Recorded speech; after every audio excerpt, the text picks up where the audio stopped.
I am number 666.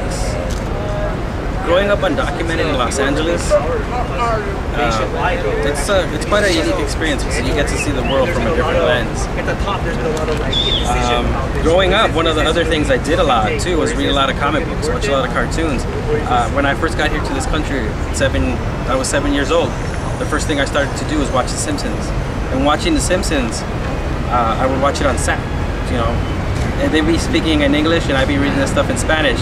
So I started picking up English like as soon as I got here.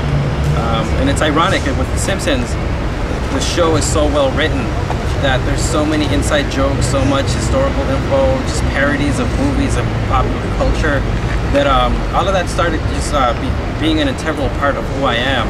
So by the time I got to junior high, I knew the most mundane popular culture facts. Like I knew who Jimmy Hoffa was, you know, Marlon Brando, all this other stuff, just like random stuff that The Simpsons made fun of. And then at the same time with comic books, it kind of accelerated my reading, because comic books have such a unique way of writing, dialogue and circumstances, the subject matter, whether it's scientific, mythical. I started reading a lot of comic books with the story where it was just good guy wins, bad guy loses. But later on in my formative years, I started picking up more heavier stuff, like Watchmen and Dark Knight Returns and Preacher. And it wasn't so much about good guy wins, bad guy loses. It's about like good guy wins, goes home, uses drugs, abuses his partner, abuses you know, alcohol and stuff like that, and it made it real. And just picking up on that kind of stuff, it started sinking in that that's kind of the kind of world I live in, where everybody outside of the world has a mask, and you see that mask and you see one face, but then it's inside in another world, in like more personal environment, inside their home, you see them without their mask, and you see all the scars, and you see all the anger and all the issues and stuff. So with me and comic books, growing up with reading them for so long, I started to do the same thing. I started to think I was a superhero. Being undocumented, it totally mirrors the superhero identity. The person I identify more or the most with in comic books is Spider-Man, because I'm a college student. I have a double life. One life, I'm an activist. I'm trying to advocate for the DREAM Act, organize rallies, organize protests, call senators, get people on board, give presentations at high school. And then in my other life, I'm a regular college student. I take my classes full time, I do my homework, and then I have another life where I'm a worker. I work under the table, moonlighting, odd jobs, handyman, whatever. I have the skills to, you know, be a carpenter, make food, serve. It's like I can multitask on a different level. So with the whole comic book thing, with me, it started to become where just like a superhero has a secret identity, being undocumented, I decided to create that. Not having papers is my secret identity. It's something I can't tell anybody. It's something that if somebody found out, it could ruin who I was, my reputation, my family's reputation, where we lived at the time. If somebody found out I was undocumented, and especially in elementary school, junior high, high school, you can just straight out be singled out by all your classmates and say, you don't have papers. You are one of those immigrants that we see on TV, that we see that are taking our jobs, and all these other cliches and stereotypes. So growing up undocumented, you kind of became a superhero. And in the literal sense too, now especially in college, I've taken to that kind of lifestyle more so, because I still don't go around telling people that I'm undocumented, except for today when I'm wearing a shirt. But it's always like, I just, yeah, you know, I got papers. People ask me, why don't I drive? It's like, well, I got a DUI or something like that. I just make up a lie. Why don't I have a job like this? Well, I can't. I got too much school. I got to do this. And it's one excuse after another, just lies. And you really do feel like a superhero when you're undocumented, because you got to do all these amazing things to make it by. You got to do the impossible to make it through college.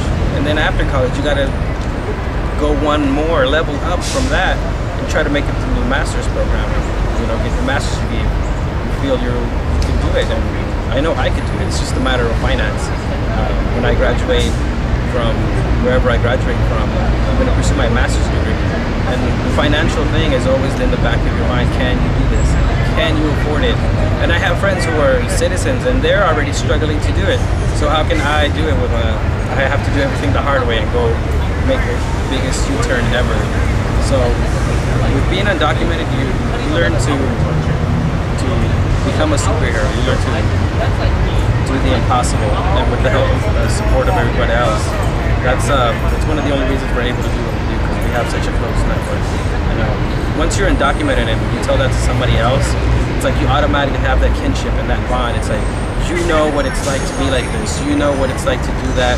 It's like, you might have met that person at that moment for the very first time, but if you both know that you're undocumented, automatically you have this connection that you've known each other for decades. Like you've met in a past lifetime or something. And that's a bond that you just can't break with anybody else. It's not so instant with like anybody else. It's unique to undocumented students. And again, with the whole college formality and education, you learn about the history, about the civil rights movement in the 60s, in East Los Angeles with the Chicano Moratorium, learning that the groundwork for us to do the activism we do today has already been laid out before us, decades before us. Today, we have rallies and protests and stuff, not worrying about getting deported or getting hassled by the cops because we have permits and we cover all our bases. But if this was another time, we would be getting attacked by the cops. We would be getting dogs thrown at us. We'd be getting water hoses, just like in all those videos and all those history books we've read about. If it wasn't for that, we wouldn't be here today. And it's because of all that work from the civil rights movement with African Americans, the Chicano Moratorium, Cesar Chavez, and the farm workers. We are able, as undocumented students, able to organize because we've learned and we've applied their methods to ours.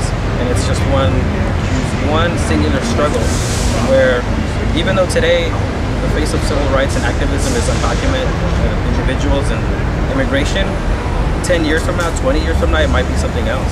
And at the same time, we still have a gay and lesbian movement. At the same time, we share in solidarity with their struggle and they share in ours, because even though it might be different and have different goals, we still share that same struggle. We're doing the same thing. And it's just building a bigger connection. It's just putting ourselves out there, and it's like, we're here, you know? We're not leaving. I've been here since 7 years old. I know more history and more about the judicial system, more about laws, more about activism than most normal people would. So, people complain about immigrants taking jobs, the economy being bad right now. Well, you figure if you document a couple of thousand people and they pay taxes, they pay fines, they get a car, they're gonna pay taxes on that car, they're gonna get insurance, they're gonna get a house, they're gonna start contributing so much more money. Like as immigrants, we're just dying to give the US economy our money. So if it's about money problems, we're the answer.